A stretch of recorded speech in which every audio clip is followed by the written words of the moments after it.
Art directing is a crucial part in creating a visual narrative, whether it's in 3D or real life. It can be used to highlight the details of a space or the silhouette of an object or subject of your scene. It's also a tool to help the audience focus their attention to certain areas of an image or video that you're creating.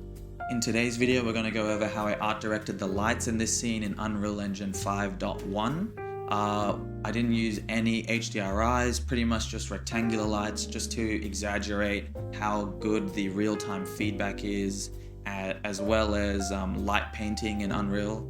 I also will show you how I isolate lights for certain objects using lighting channels, and then lastly we'll look into the color temperature settings and how to mix different color temperatures in a scene to create visual balance, as well as complementing the composition of your shot. Let's jump in. So now that we're in Unreal, I'll just do a quick model overview. So really basic setup, just have a few objects. This was modeled in C4D with the volume builder, and then these rock assets were from Quixel, and I just adjusted the materials. Shout out Grayscale Gorilla, this is their water bottle, and I just applied a custom material to it. So that's what we're going to be using as our subject and product for this tutorial. Now I'm just going to go over the basics of lighting in Unreal and what kind of settings you really want to play with. So let me just turn off my lights. I'll bring in a rectangular light here, and then I'll bring in a sphere, move it up, scale it down a bit, get this light, rotate it down. Cool. So basically in Unreal Engine, the lights work very similar to other renderers as well as real life. So as you know, smaller lights, if I change the width and height, will give sharper shadows, and larger lights, like 100 and 100, will give softer shadows. So you can use larger lights for things like softboxes or fill lights, and then the smaller lights can be used for higher contrast type moods and scenes, especially for like key lights. It's really good for that sort of stuff. Another thing you can play with is the barn door angle and length. So as you can see, if I zoom into this light, you'll kind of see this border around it. That's actually the length of the barn door. So if I reduce this length and then reduce the angle, you can effectively control the spread of the light. So definitely have a play around with this.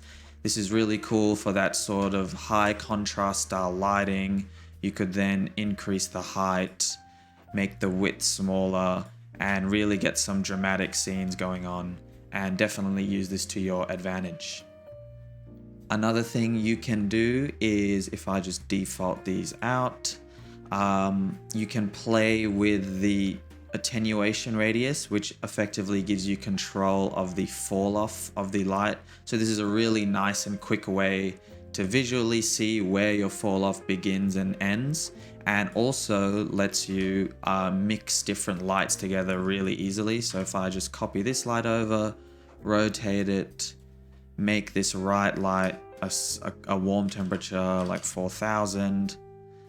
This one's already at 7,000, so what you can do is, maybe make the attenuation radius of this left one a lot smaller, kind of bring it in closer here, reduce the intensity to like 2, and now you have a warm dominant scene with like a cool light grazing the left side of the sphere. So definitely play around with placing lights in your scene. Unreal makes it super easy, and it's really effective to be able to just copy lights around as much as you want and sort of visualize where it ends and begins. Another quick thing I forgot to mention is you can also play with the light color. So definitely have a play around with this for art directing your scenes, whether you're trying to match, marketing color palettes or things like that, or logo color palettes. You can definitely enter in custom RGB values or hex codes that you can utilize in these settings here. Okay, so now that you have your model ready in Unreal and you've got your camera set up and you want to begin lighting your scene, the first thing I recommend doing is going up to this button here in the top left, going all the way down to layouts and then selecting 2 panes. Now what this lets you do, if you have all these icons showing, you can just hit G and that'll hide your icons and go into game view. What this lets you do is now, if you go to perspective and choose your camera view, you can now have your render view on one side and your working viewport on the right side. So this is super useful, especially if you want to really kind of see how your lighting will work in the final render of this shot. This really is like the big advantage of Unreal Engine and getting that real-time feedback of how your lights and materials are going to look in the final render. So definitely use this viewport splitting thing to speed up your workflow, and it'll save you a bunch of time. Now we can go over my lighting setup. So for my key light, I've added this light right here. You can see I've made it really thin, increased the barn door length, and reduced the angle to really shallow, 0.8. This is sort of just to get the first kind of harsher contact shadows with the scene, and also highlight this right side with these specular highlights of the bottle. So once I have my key light set up, I'll typically go for a softer fill light that's also a neutral or cooler color relative to my key light. And you can see it's quite large, and I've lowered the angle just so I can really pick and choose where I want the light to be shining. Whereas if I increase the barn door angle, it sort of flattens the image a bit too much and gets rid of a lot of the contrast that I like. So I've placed that one there, and once I have my fill light sorted, I typically go for my background lights. So these are my 2 background lights that I have shining onto the surface here and just letting the light bounce.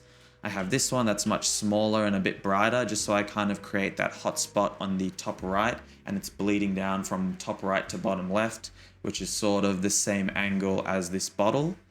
And then I have this other background light here just to kind of fill in those shadows a bit that you can see that fall off to black a bit too quick. So I wanted to fill that out, as well as give it a less warmer temperature to the other main one here. The next tip I have is definitely take advantage of the path tracer. This path tracer essentially acts like a regular traditional renderer, you know, those offline renderers, where it really is shooting rays and you get a lot more detail and sort of see how the light would act in those sort of traditional renderers compared to Lumen.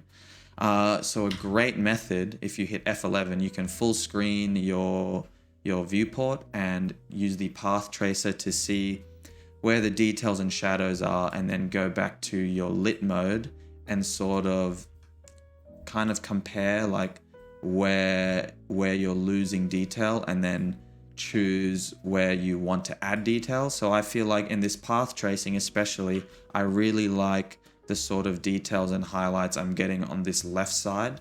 Whereas in the Lumen mode, it's a lot flatter and I'm not getting as much detail. So one thing I decided to add was this left fill light. So it kind of adds a bit more contrast to the scene and adds a secondary light source that's not as bright. Obviously, this is much brighter than what the path tracer was showing me, but it really kind of, if I maximize this view, really highlights the bumps and displacement that I'm getting on these objects right here, as well as sort of act as a rim light to this pipe. So definitely take advantage of using the path tracer, and always go back and forth with your lit mode, which uses Lumen, versus the path tracer. Okay, so the next setting that I tend to play around with a lot is the specular scale. So if I click on this left fill light here, which is my secondary light source, you'll notice it does have a reflection here on the left side of the bottle. And if I go to my details panel, you'll notice I made the specular scale around 0.6.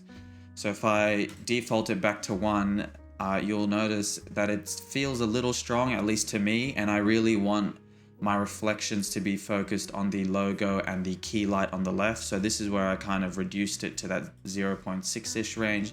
Just felt a bit more balanced and had a better hierarchy with my reflections in general.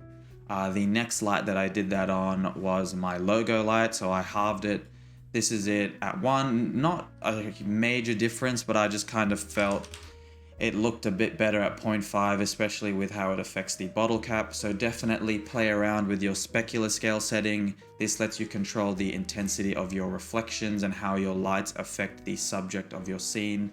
And you can kind of pick and choose where you want stronger reflections and weaker reflections. So definitely check that setting out. So now that you've kind of got your base light set up, you've got your key light, any other fill lights that you want, and then your background lights, you're kind of ready to start going into the details. So I definitely wanted to highlight the logo here, especially because in my material, it's kind of a metallic, acts like a stamp on the bottle, and I wanted to make sure I highlight those specular details and scratches on the bottle. So I've added, the logo light, which is a really small and long length light, just really focused on the label, so you can kind of see where it's shining. Fills up those shadows that I was getting earlier and sort of brightens up the focus. The next thing I like to do is add my rim lights to the object just to separate it from the background. And a good method for that is I'll actually turn everything off and then just start sort of placing these lights here on their own. So you can see they're just really long and thin. And with this 2-pane view, you can kind of just move and change the intensity, whether maybe you want more of a rim on the handle.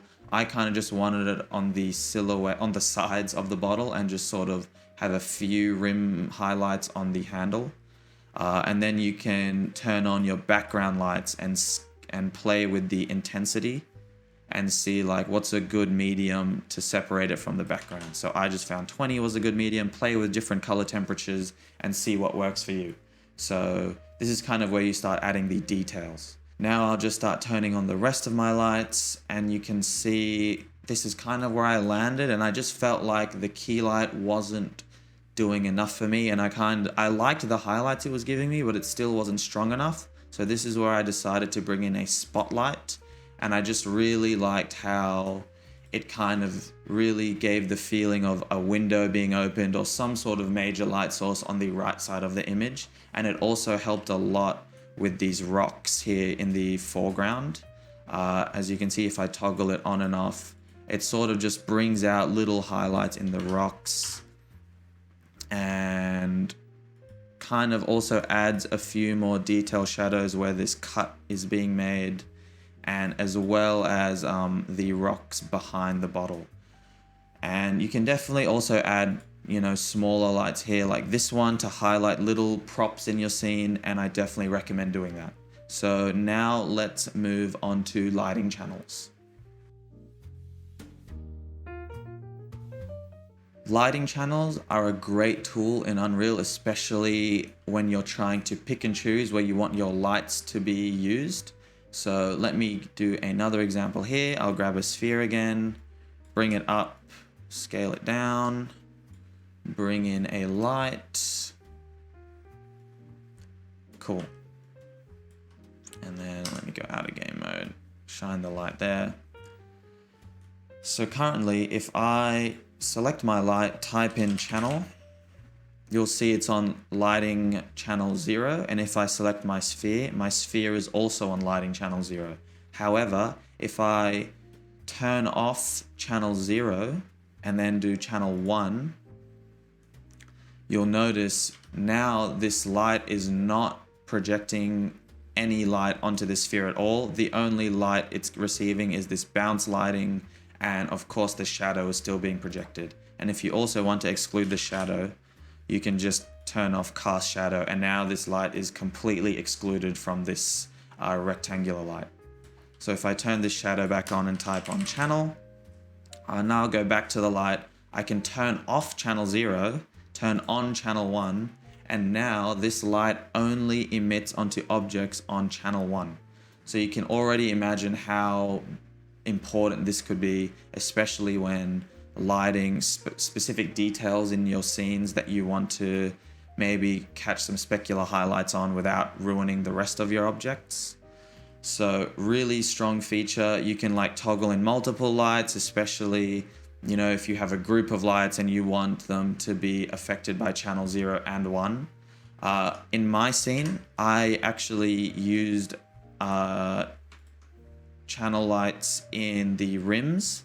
So you can see I only have channel 1 enabled for my rim lights. If I enable channel 0, it kind of fills up the lights here around the object, and personally I didn't really like that look. I kind of like the shadows being projected, so I turned that off. And another light that I used that for was this pipe light, where I'm getting this warm glow. I've also only used on channel 1, because if I don't, I kind of get a bit extra bounce lighting here that I don't want. So I just left it on channel 1. That way you can see I can kind of control how much light is being shone onto this rod without affecting the rest of my scene. So make sure you use lighting channels, because they're really strong and very cheap as well. A quick recap of my lighting workflow. I typically like to do my product or my subject first, and then I'll do my scene. So in this case, it would just be key light, fill light, and then my background lights. And then from there, I'll do product details and then scene details. So my product details include my rim lights, my logo lights, and that's essentially it. Oh, and then any other key lights that you want to add or pops of color. And then after I've done my product details, my scene details will be extra fill lights like that one, the pipe light here if you want to add, you know, extra specular highlights, and then other prop lighting here like my rocks, and just filling the shadows with my softbox. So that's kind of it. So product and subject, and then scene, and then product details, scene details. So just 4 steps is usually what I go after. So hopefully you learned a few things from that video. Let me know if you have any tips from your own workflow in the comments down below, or if you have any questions. I'd love to chat about this sort of stuff, especially lighting. I'll also be doing a tutorial on studio HDRI setups, as well as creating targeted lights around your subjects in Unreal. So look forward to that, and I'll see you in the next one. Peace.